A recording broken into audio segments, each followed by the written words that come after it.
Hello, and welcome to Unreal Ghost Stories, where we tell ghost stories so scary that monsters check underneath their bed looking for us. Today, we're going to start with a story that shows you can still be a nuisance to people even after you've died, and another story that warns you of the importance of hiding your Blockbuster membership card. This first story is called The Experimental DJ Ghost. Now, I'm all for people being creative and trying something new, but please don't expect me to like it because it's probably shit. And that's exactly what someone should have told Dustin. But let's start at the beginning of the story. Dustin was at college and had a passion for making music. Ever since he was young, he wanted to be an award-winning DJ and perform at sold-out arenas. The only problem was Dustin's music was shit, but his loved ones still supported him for some reason. This is what we like to call enablers. He was constantly showing his friends his new mixes, and they would always pretend they listened to it and liked it. One day, Dustin got a note through his door. It looked quite prestigious, and when he opened it, it turns out he had been summoned to a trial held by the Ministry of Sound. They heard one of his mixes on SoundCloud and thought it was shit. They wanted him to stand in front of them and explain himself. When he arrived, everyone was dressed in gowns and had concealed their identity with a mask. After hearing him try to defend himself, the ministry quickly came to a decision and sentenced him to death for his crimes against music. Dustin woke up to realize he had become a spirit and thought, "Oh cool, now I don't have to worry about college and can just focus on my music." Dustin decided to crash at some random family's household since he can go where he wants now. He's a ghost. He quickly started to use the family computer to create some new mixes and upload them online. The parents were having another argument about their financial situation when Dustin interrupted with, "Can you guys check out my new experimental dance mix? It fuses house, reggae, and hip-hop." The whole family were getting really annoyed with Dustin's musical hijinks. They tried everything to get rid of him. They tried to reason with him. They tried to bless their house.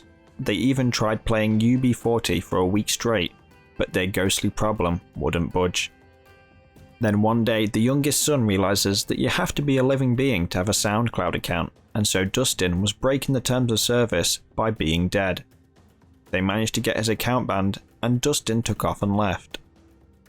Rumor has it, Dustin now walks around record stores and stands at the counter and insults customers' music tastes. He also likes to hang around PC World and use GarageBand on the display MacBooks. It's a shame, because I think being a ghost could be an interesting music act, but people clearly just aren't ready for it yet. We're going to take a quick ad break right now.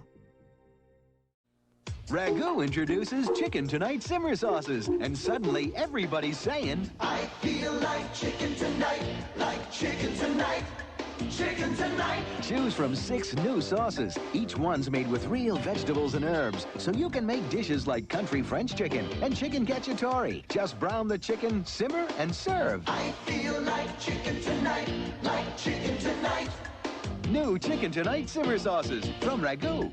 chicken tonight. This next story is about what happens if a ghost hasn't finished watching all the movies they wanted to watch before they die. This story is called The DVD Renting Ghost. Kevin lived alone and was a big paranormal skeptic. He always ignored the weird things happening around his house, from taps turning on randomly, lights turning on and off at random intervals. He also ignored the old lady screaming, "It's treason!" at the end of his bed. Throughout the night, when his friends asked him why these things keep happening, he replied, "I don't know, but it definitely isn't ghosts. Probably just hearing pigeons in the attic, or I just had some bad pasta." But the one thing Kevin did start to notice was an unexplainable large pile of DVDs rented from Blockbuster. When he checked the pile of films, there were a lot of films he hasn't seen, some he hadn't heard of, and some he didn't like. For some reason, this was the one thing that made him question his skepticism for the paranormal. Apparently the other stuff was fine. When he checked his mail, he noticed a lot of late fees were also getting sent to his house. When he checked the notices, he saw that the fees were addressed to a man called A Ghost. Now he started to really think there might be a ghost in his house. Kevin drove to his nearest Blockbuster on the other side of the country. He walked right up to the girl at the counter, put the late fees on the counter, and asked, "Who is this Mr. a ghost that keeps getting late fees sent to my house. Let me just check the database, replied the employee. I'm afraid we have no records of a Mr. A Ghost here. But Google suggests he might be dead, since his name is A Ghost. When Kevin returned home, he decided to try and reason with the ghost, but needed to get his attention first. Terminator Salvation was the best film in the franchise, he shouted. As if by magic, the ghost appeared. Why are you renting DVDs in my house? Asked Kevin. Because you cancelled your Netflix subscription. And also that Terminator thing you said is just factually inaccurate, replied the ghost. How can I get you to leave? Asked Kevin.